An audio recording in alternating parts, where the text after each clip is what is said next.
I'm fucking still alive somehow. I don't know how.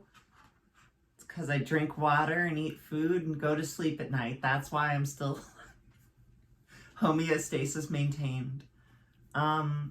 Today we're reading a bit of a longer thing. It's called Queer-Cripping Anarchism, Intersections and Reflections on Anarchism, Queerness, and Disability by Liat Ben-Moshe, Anthony J. Nacella, 2, and AJ Withers. I assume it's 2 and not II. If it's II, I'm sorry.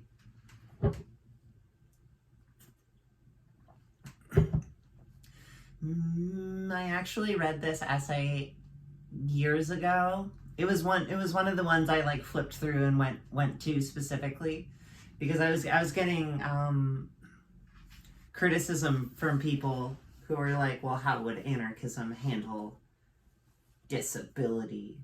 And I was like, do I look like a fucking doctor? Do I have medical administration skills? I don't know. Make it work. You tell me. No, but anyway. Introduction. Anarchism, like feminism, is not a monolithic field. It has many branches, articulations, and frames of thought. However, a few tenets can be identified that are shared by most anarchist thought and practice. These include opposition to any socio-political, economic, or religious hierarchy, domination and authoritarianism, and support for decentralization and emphasis on freedom and autonomy.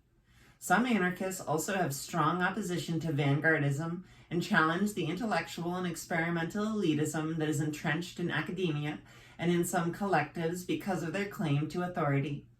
Throughout this chapter, we aim to demonstrate the relations of disability as formulated by critical disability study frameworks or disability pedagogy rooted in critical pedagogy to these and other tenets of anarchist thought and practice. We will therefore queer-crip anarchism by providing an analysis that takes disability critically as its analytical tool and asks what would a just queer-crip world look like. Queerness and disability. The history of an oppressive medical model for homosexuality and disability and the threat of eugenic extermination by selective abortion, isolation of genes for specific disabilities, or a gay gene offer additional areas of potential common ground between queer activism and disability activism. The tools of such activism have been quite similar as well, as both queer and disabled activists often use anger, humor, and parody as tools for social change. Another activist connection is a strong debate among activists in both communities of the impetus to assimilate, as opposed to creating their own identity, vocabulary, and safe/accessible spaces. Ableism and heteronormativity are both oppressive ideologies and cultural constructs that hinder the full potential of realizing the scope of human sexuality and modes of being in the world. Ableism is the idea that disability is not just a form of difference, but is an inferior trait, a deficit, an undesirable entity. An ableist society is one that constructs itself in infrastructures such as buildings, circula, media representations, as if disability does not exist, is repugnant or needs to be modified in order to fit in the existing order. Heteronormative societies similarly structure themselves as if heterosexuality is not only preferred, but indeed the only mode of living, desiring, and being with others. It is important to emphasize that ableism and heteronormativity are not just analogous, but also intersecting. Not realizing how they work as interlocking oppressions would deny the lived reality of disabled queers who feel marginalized at times in both communities.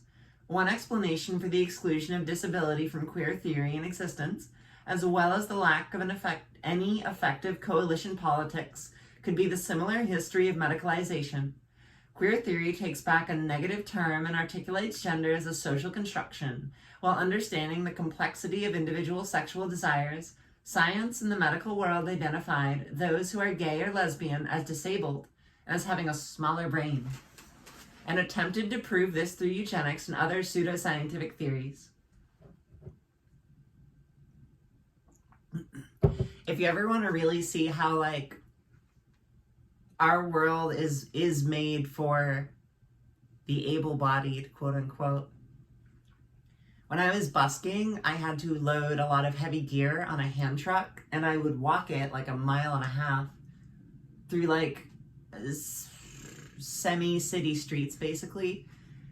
And you realize when it's a heavy-ass truck that, like, if there's not a ramp, you're like fucked, like, actively. And sidewalks are in horrible condition, so if you're in any kind of fucking, like, chair or thing that just needs smooth ground even, it's like a fucking nightmare.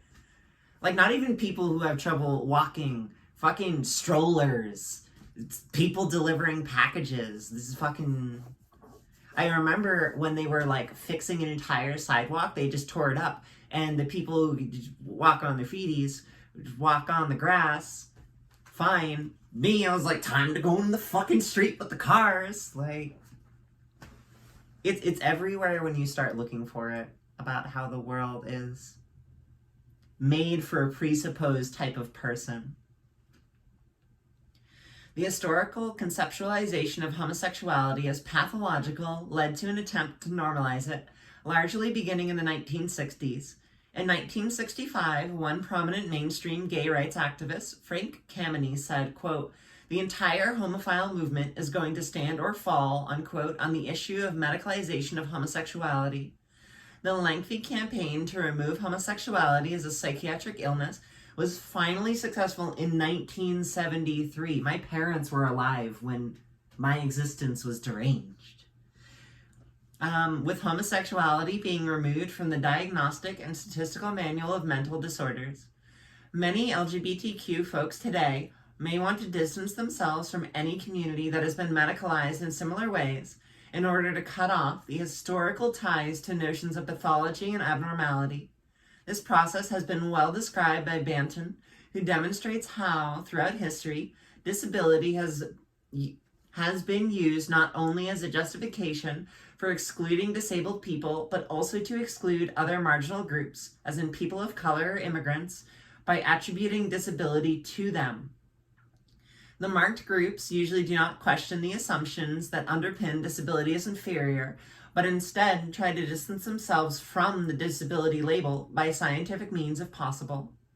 This resistance to allying queer communities with disabled ones is not only cumbersome to the realization of shared ideals and coalition politics, but it is also detrimental to the lives of disabled queers, this resistance to allying. Because disabled people are perceived as asexual and or sexually inferior to the non-disabled, except in fetishized communities like amputee, devotee, or dwarf worship, being queer may seem like a logical step, since being gay is also regarded as an inferior sexual form by heterosexual people and heteronormative cultures. I feel that in my fucking joints. When I've been with people who sometimes want me to do things, but either because I don't have the tools or whatever reason, I like physically can't. Because it hurt too much. Cannot smack. I cannot smack, for my joints are made of paper mache. And that feels deeply like being forcefully desexualized against my will when I'm like, no, I want to do this thing. Can we do it a different way or in a different form? But the person's like, no, I want this thing and only this thing. And I understand wanting specific things. I get it, mommy, I do. But like, I want to be accommodated. Not only are the lived experiences of queerness and disability parallel, but their theorizations are as well. Disability studies and queer theory can be regarded as critical and liberating discourses, critical of the social constructs of heteronormativity and normalcy, the 4 Ds of disability criminology, demonizing, delinquency, deviance, and dissent. Similarly, critique how these labels stigmatize marginalized groups, including queers and those with disabilities.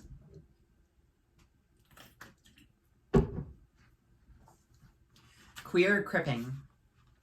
Of course, queerness and disability are not just similar as identities and theories, but are also inextricably interconnected. Queer theory's subject of interrogation has been the compulsory nature of heteronormativity. Scholars in disability studies, such as Robert McClure and Leonard Davis, suggest that disability studies should be normalcy studies instead. McClure's crip theories aim is to, quote, continuously invoke, in order to further the crisis, the inadequate resolutions that compulsory heterosexuality and compulsory able-bodiedness offer us, unquote. Crip is used here as a reclaimed word, both as a verb and as an identity to those who embody it, that resists the negative connotations of disability that have been bestowed upon it by an ableist culture. Crip theory, McClure argues, quote, will draw attention to critically queer, severely disabled possibilities in order to bring to the fore the Crip actors who will exacerbate in more productive ways the crisis of authority that currently besets heterosexual/able-bodied norms, unquote. By severely disabled, Ricoeur is not referring to the level of impairment a person is presumed to have, but rather as a queer position. By reclaiming severe as fierce or defiant, McClure reverses able-bodied standards that view severe disabilities as one that will never be integrated to the circuit. The adage of everyone should be included except for.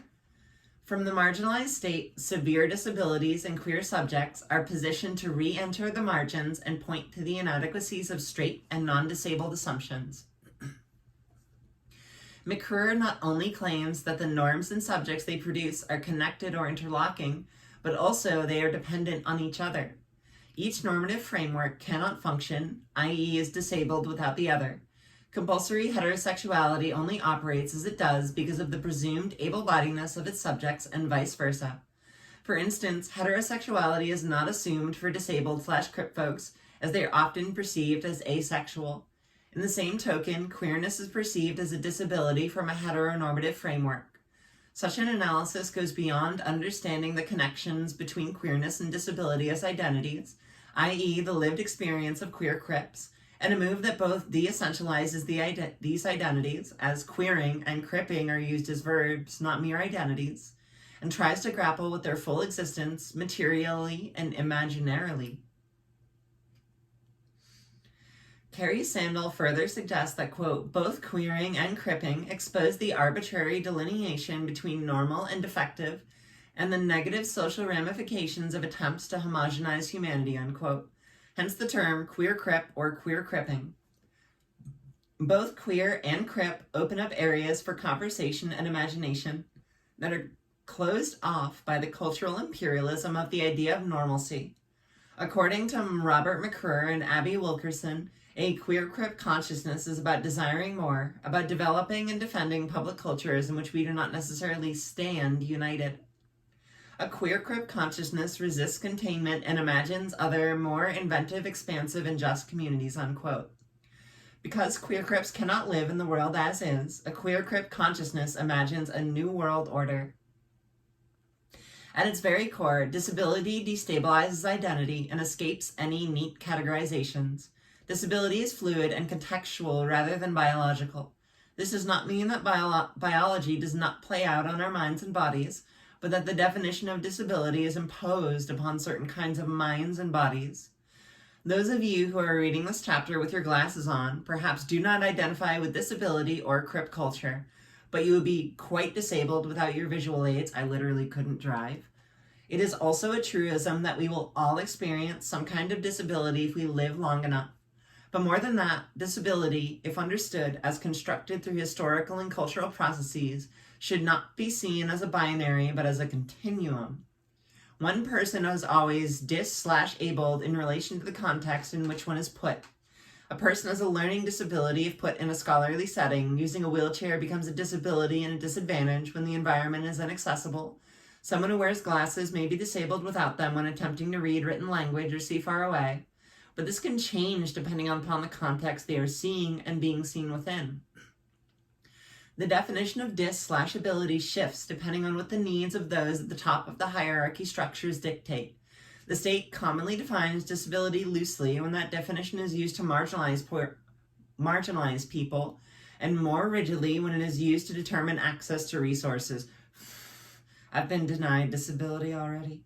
You have to get denied like 6 times, regardless of what the fuck's happening to you. As a fluid state, disability, much like queerness, should be perceived as a normal state of affairs. Imagining the world through a queer-crip lens, then, aids and challenges to forms of hierarchy and domination by challenging the very idea of normalcy. A queer-cripped anarchism would resist the hierarchies that permit the imposition of disabled identities on minds and bodies that are considered deviant as an integral component to resisting domination and achieving autonomy. This differs from Marxist thought, which is centered more in resistance to exploitation and appropriation. I think about that in relation to like commune shit lately, where it's like if you're trying to start like a rural, fully self-sufficient commune, you're basically working like 80 to 100-hour weeks for a few years of like manual labor. I can't do that. I cannot physically do that. I can do like a short sprint and it like hurts me to do it, but I can like do it if I have good enough cause or reason to like injure myself that way. But it's like, can't be a fucking farm worker until they make farm machines that are accessible, which I think is like way more of a thing than it was before, but there's still a lot of hands and finger joint work.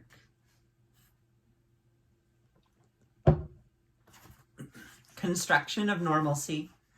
Normalcy is a relatively new concept which arose as part of the modernity project in 1800 to 1850 in Western Europe and its North American colonized spaces.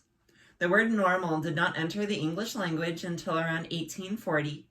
Prior to the concept of normalcy, there was the concept of the ideal and its corollary, the grotesque. In Roman Greek culture, it was understood that everyone falls beneath this standard. The ideal was perceived as unachievable, and imperfection was on a continuum, like a Greek statue.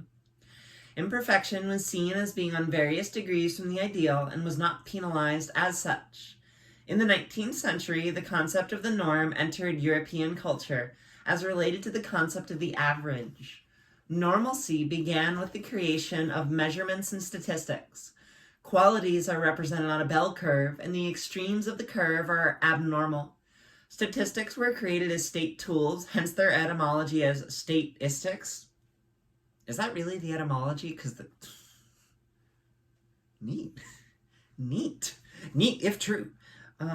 With the advent of modernity as, quote, political arithmetic, it is hard to imagine that before 1820, political bodies did not make decisions solely based on crime, poverty, birth, death, and unemployment rates.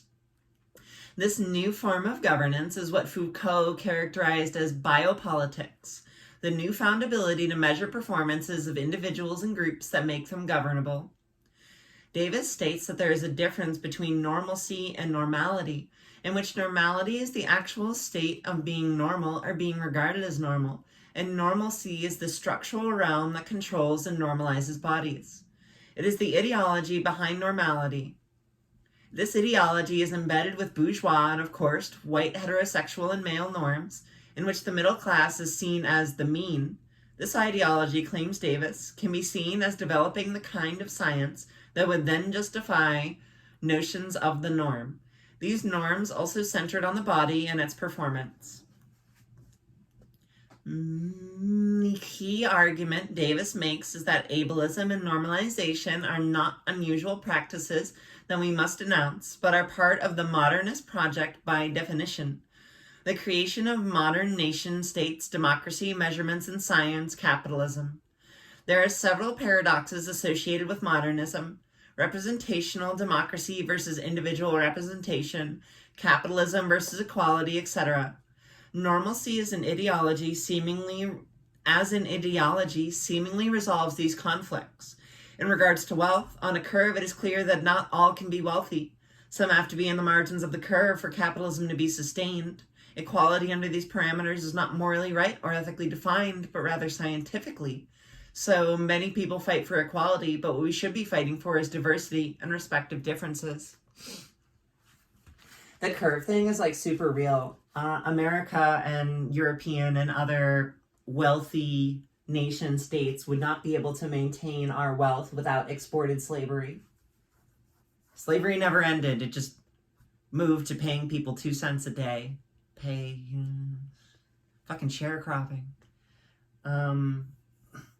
The concept of the norm, unlike the ideal, implies that the majority of the population must somehow be around the mean, Everyone has to work hard to conform to norms, but people with disabilities and other marginalized groups are scapegoated for not being able to fit these standards, while in fact they are needed to create these standards and maintain them. There is a need for people at the margin, but they are punished for being placed there.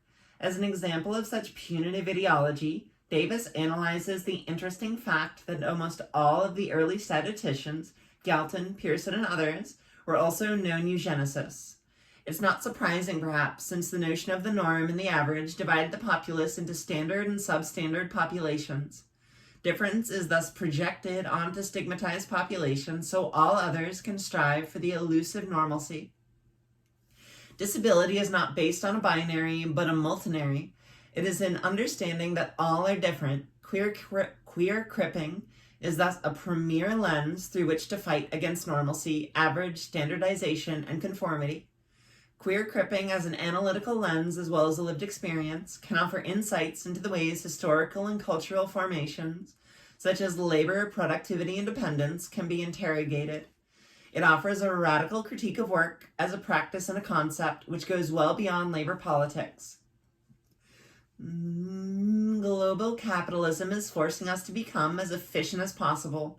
Marx and subsequent traditions identified people based on class rather than other particular identities, such as race, gender, sex, age, ability, etc., and were only interested in the concept of class struggle and no other modes of power beyond an economic influence. An anarchist framework that centers on the rejection of domination will do well of going beyond a class-based analysis into an interrogation of all forms of power that subjugate us and simultaneously separate us from each other. I had a thought. The efficient as possible thing, like, searing hot take.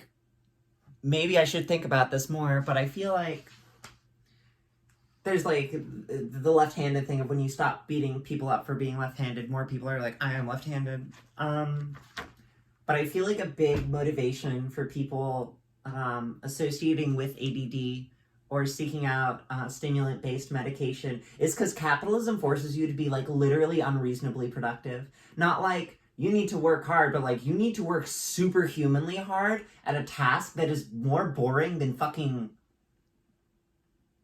I'm trying to think of a word. It's really boring. It's boring, it's repetitive, it's soul-crushing, you're dissociated from the things you make. Alienation. Like, no shit people need fucking stimulants to sit there and answer the same exact phone call for 8 hours a day. Hi, my name is Flo. Would you like to apply to such and such university? Like, fucking... stare at lines of code for 12 hours. Normal people can't do that shit. Like, fuck. Like, it's not that, like...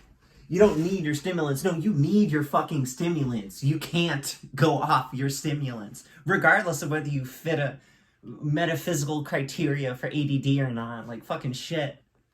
What do you think all the Harvard kids are doing? They're snorting lines of Adderall so they can write their fucking papers. Anyway, the queer-crip resistance to capitalism... Capitalist ideology creates and reproduces a disciplinary world in which people conform to a particular hegemonic set of values and patterns of thought.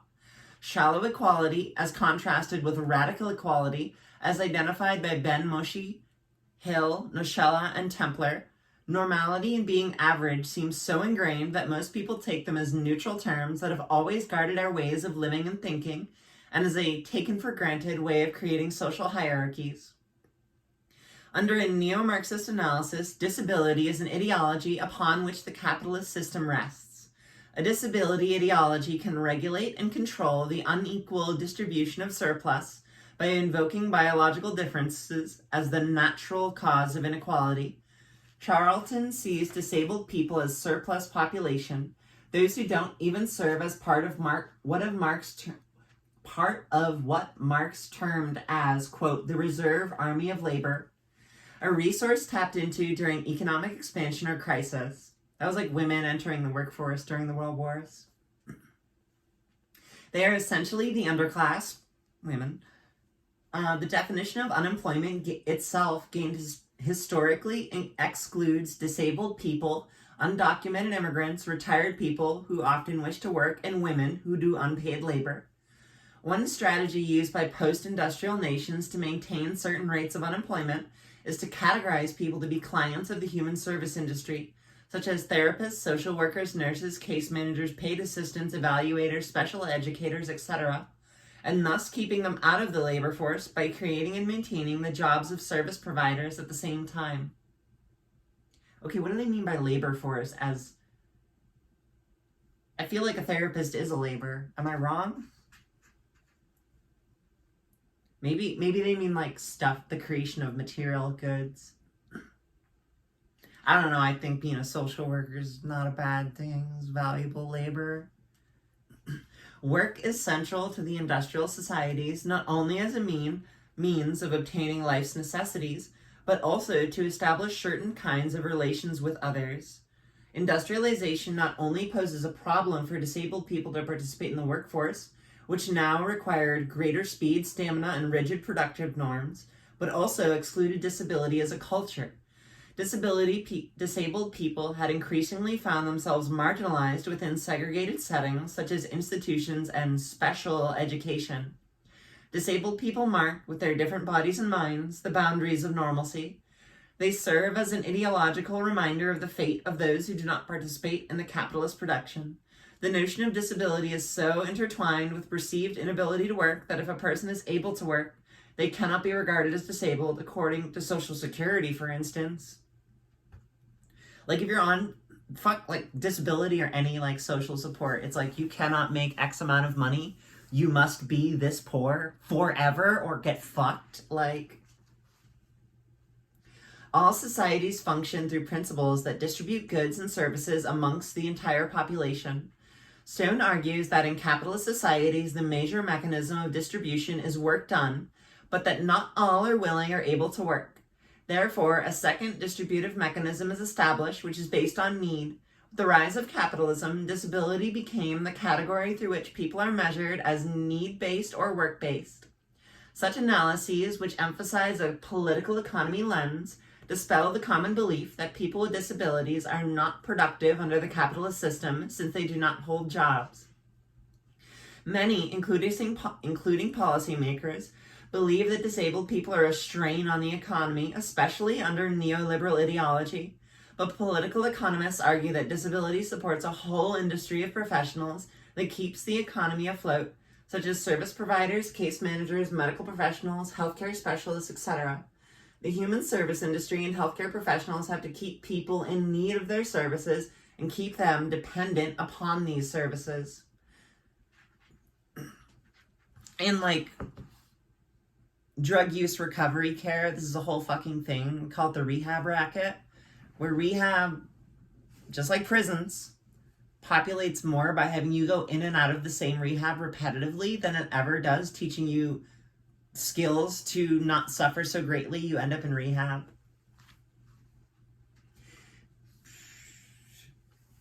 Beginning in the 1980s, healthcare consumer became interchangeable with consumer.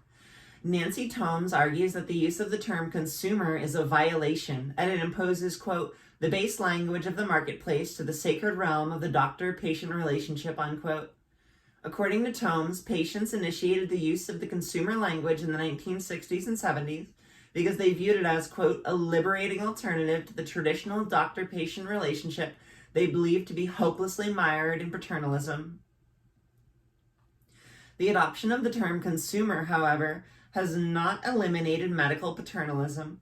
The concept of disabled people as consumers, a mental health consumer advocacy, and advisory committee for persons with disabilities, etc., remains predominant. With respect to disability organizations self-labeling as consumer organizations, this is generally done to have business and industry recognize disabled people as an important market. The name and the organizational approach exclude many poor disabled people who do not have the funds to vote with their dollars. It is highly problematic to call individuals who are forced into treatment by the state consumers. Many psychiatrized people are forced to take medications, undergo electroshock therapy, or reside in institutions. For many, forced psychiatric treatment is not a service that people consume. It is a violation of their autonomy, and it is abuse. I have known... I lived in a hospital for like a year and a half. Willingly. And it was one of the like 3 to 5 mental health institutions in the US that still do electroshock therapy. My understanding is currently it is always voluntary. You could debate how voluntary any kind of mental health treatment is depending on the context and the social, cultural things surrounding it. But I like was friends, or at least like acquaintances with other people who were getting electroshock therapy. And it was a really varied response.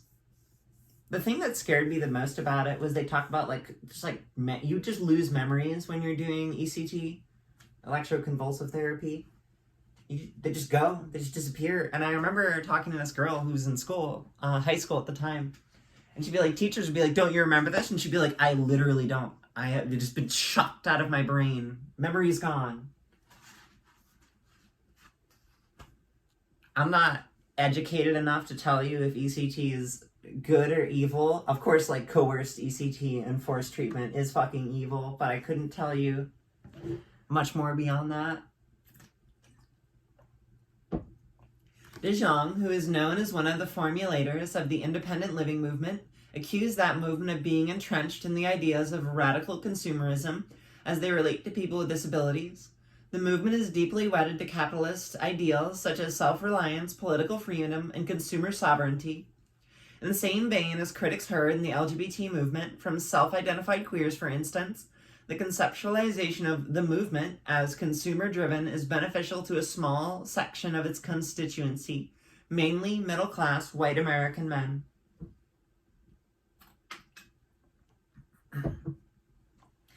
A hope for an inter/dependent collaborative mutual aid. This article, written by 3 authors, is Disability, Anarchism, and Action, stressing interdependency on assisting each other on editing, concepts, theory, and writing. Collaboration is interdependency and action, while the concept of mutual aid is more of a macro socio-political and economic system to build community and relationships. Mutual aid is a core tenet of anarchism. Much of the anarchist tradition rejects the ideology of individualism and focuses on mutual aid, or in Queer-Cripping language, interdependence. Within some anarchist communities, mutual aid has been put into practice specifically to support their disabled members. In Toronto, where AJ lives and participates in care collectives both as a recipient and a supporter, a number of care collectives have been established to support disabled people. The longest running of these collectives has been operating for about 6 years and has provided 3 to 4 half-hour to hour-long shifts a day. None of these shifts are paid, and none of them were established out of charity. They were created and continue to function with the acknowledgement of the contributions that disabled people make to community and the desire to build mutual support. The notion of radical access as proposed by some disabled activists also calls on the ideas of mutual aid. Griffin Epstein explains that, quote, access means paying attention to the actual needs of actual people, keeping in mind histories and legacies of oppression, unquote. Radical access calls for a collective negotiation of needs within communities, including sign language interpretation, attendant care, physical barriers, emotional support, financial support, childcare, etc., as well as the fundamental social changes that would lead to the fair and just distribution of resources. If disability studies and activism could offer a corrective to the anarchist practice of mutual reliance, it will be to the concept of DIY, including anarcho-primitivism. Who would win in a fight? Pieces of glass on plastic or fast-moving orange shape? The tigers are going to kill us without glasses. Including anarcho-primitivism, which is a DIY culture taken to an extreme. There seems to be a growing literature, especially in what has come to be called green anarchism, which focuses on self-reliance and a, quote, return to nature. This politics requires a non-disabled body for its ideal society. Chellis Glendinning writes of, quote, lean hunter-gatherer women, unquote, who endure strenuous demands of walking long distances while carrying equipment, mountains of plant food, and children, physical conditions that are reproduced among today's female athletes, unquote. Such calls will have devastating effects on the lives of disabled people who truly embody a spirit of mutual aid every day by relying on personal assistance, friends, and family members to achieve independence and autonomy, which are also core practices of anarchism. Through a queer crip lens, we should perhaps focus more on DIT, do it together. The focus on independence, which we would argue is an adoption of capitalist values. Capitalism asserts an ideology of independence and emphasizes relationships and interactions for which there are economic transactions. This ideology, however, is a lie, as all of us are interdependent and rely on each other not only for food, shelter, and clothing, but also for our emotional, physical, and intellectual needs. Shifting focus from DIY to DIT reasserts our collectivity and interdependence and rejects the focus on rugged individualism, a value that negates many people's needs for care.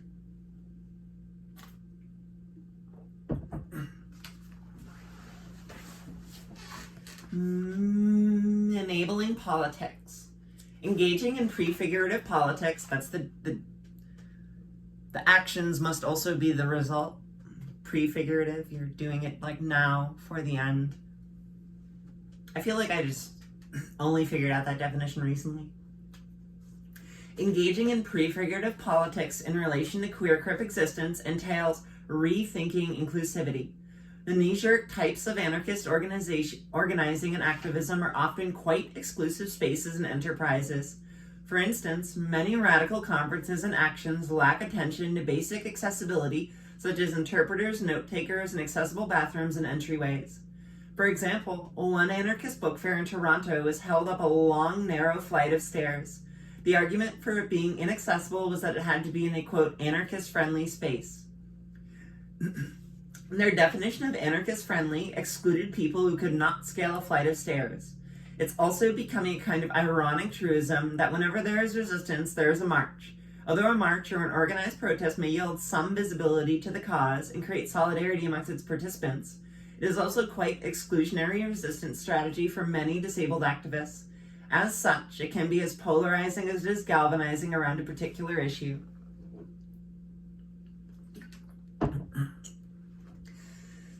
At a march I went to recently, apparently, I was not at the front, so I did not see this, but apparently at the front they had golf carts. So if you could not walk the march, you'd ride in a golf cart. That's pretty cool. I like that. That's pretty rad. I did not ride in the golf cart. I decided I could do it. I did do it. I was fine. My legs were hurting later, but that was probably from the standing and the fact that we didn't have fucking chairs. They should have had chairs. They should have given us more chairs. Every fucking anarchist space I've literally ever been in never has enough fucking chairs. I made like 6 chairs one winter out of like fucking trash because I was losing my mind. Queer-Cripping political organizing requires recognition of the intersectionality of marginalized identities and a shift towards coalition politics and inclusive strategies and tactics. An example is the anti-G20 organizing in Toronto in 2010. As the organizing for the protests got underway, an accessibility strategy was implemented that required every aspect of the organizing to make things as accessible as possible and to report on progress to the broader organization. It worked to supply attendant care, accessible housing, and accessible transportation throughout the days of protest. In conclusion, social justice cannot be achieved without proper representation by and inclusion of queer/disabled communities, but the contribution of queer-crip analysis and queer-crip communities are not solely about inclusion. Queer-crip perspectives work to push anarchist politics forward in directions that anarchism has failed to go historically. Queer-Cripping anarchism works to fill some of the gaps of anarchist history, to address its omissions, and to undo its ableist assumptions. We recognize that the work in transforming anarchism is and will continue to be slow. However, for those of us concerned with social justice, it is our responsibility to do this work. And then there's like 35 footnotes.